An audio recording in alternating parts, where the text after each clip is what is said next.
আজকে আপনাদের দেখাবো মাছের মাথা দিয়ে মুড়ি ঘন্ট। এখানে আমরা দুইটা রুই মাছের মাথা নিয়েছি এবং এখানে দেখতে পাচ্ছেন মুগের ডাল নিয়েছি। সাধারণত মাছের মাথা এবং মুগের ডাল দিয়ে মুড়ি ঘন্টটা বানাবো। এখানে মুগের ডালটা আমরা ভালোভাবে ভেজে নেব, কারণ দোকানে এটা কাঁচা থাকলে কাঁচা গন্ধ করে, তাই ভালো করে ভেজে নেব। দেখেন আমার মুগের ডালটা ভাজা হয়ে গেছে, এবার এটা আমি বাটিতে ঢেলে নেব। তারপরে কড়াইয়ে আমি পরিমাণ মতো তেল দিয়ে নেব।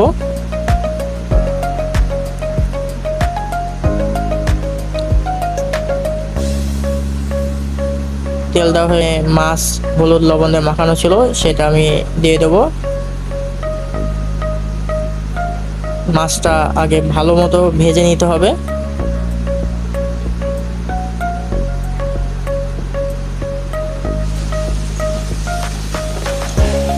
দেখেন মাছটা অনেকটা হালকা লাল মতো হয়ে গেছে। ভাজতে ভাজতে বাদামি কালার যখন হয়ে আসবে সেই সময় এই জায়গায় পেঁয়াজ কুচি, আদা কুচি, ঝাল, রসুন এবং গরম মশলা আছে এগুলো দিয়ে দেবো।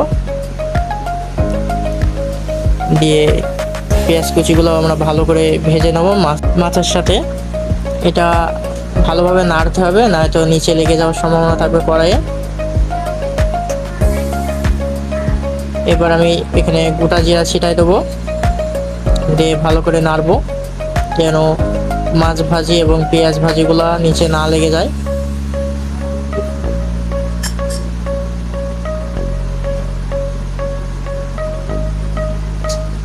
এটা বাদামি কালার হয়ে গেলে পেঁয়াজগুলা, তখন আমি হালকা পানি দিয়ে দেবো।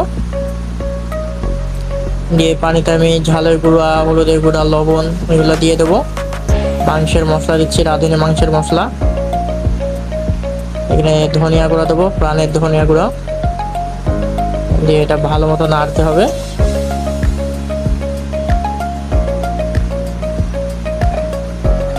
এটা ভালো মতো নাড়া দিয়ে তারপর আমরা এটা ঢেকে দেবো। দেখেন মশলাতে তেল ছাড়ছে, এটা ভালো মতো ভেজে নেবো মশলাটা। এক কথায় আমরা মশলাগুলো সব ভালো করে কষিয়ে নিচ্ছি। এবার যে ডালটা ভেজে নিয়েছিলাম সেই ডালটা আমরা পানি দিয়ে ভালো করে ধুয়ে নেব।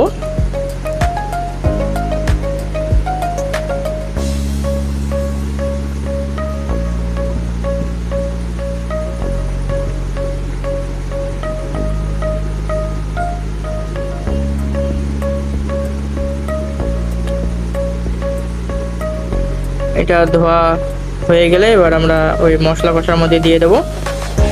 দিয়ে ভালো করে ডালটা আর মশলাটা আমরা ভালো করে নেড়ে নেড়ে মিক্সড করে নেব। তো অনবরত নাড়তে হবে, নয়তো নিচে লেগে যাওয়ার সম্ভাবনা থাকবে। ভালো করে এটা নাড়বো, নেড়ে তারপরে এখানে আমরা পরিমাণ মতো পানি দিয়ে দেবো, অল্প পরিমাণে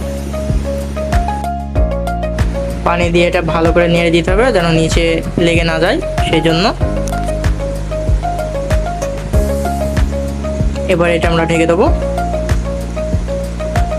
এটা বারবার নাড়তে হবে, এটা লেগে যাওয়ার সম্ভাবনা থাকে, এই জন্য ভালো করে নেড়ে আবার একটু ঢেকে দেবো আমরা। দেখেন মশলাটা পানি শুকিয়ে গেছে এবং ভাজা ভাজা হয়ে গেছে। এটা ভালো করে আমরা ডালটা এবার মশলার সাথে কষিয়ে নেব।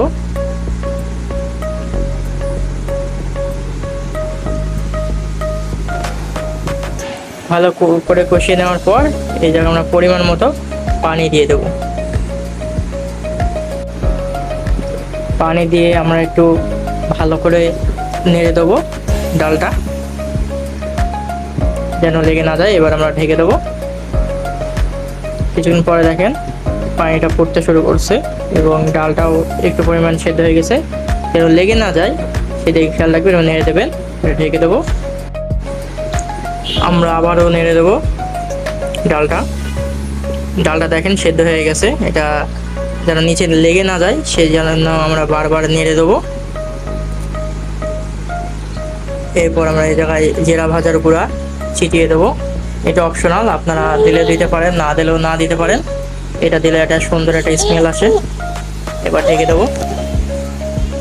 দেখেন আমার ডালটা পুরোপুরি হয়ে গেছে। এখানে আমরা 3টা কাঁচামরিচ ছিটিয়ে দেবো, দিলে এটা ফ্লেভার আসবে। এটা অপশনাল, দিলে দিতে পারেন, না দিলেও না দিতে পারেন। এবার দেখেন আমার ডালটা পুরোপুরি কমপ্লিট। চ্যানেলটা ভালো লাগলে সাবস্ক্রাইব করে দিন। ধন্যবাদ।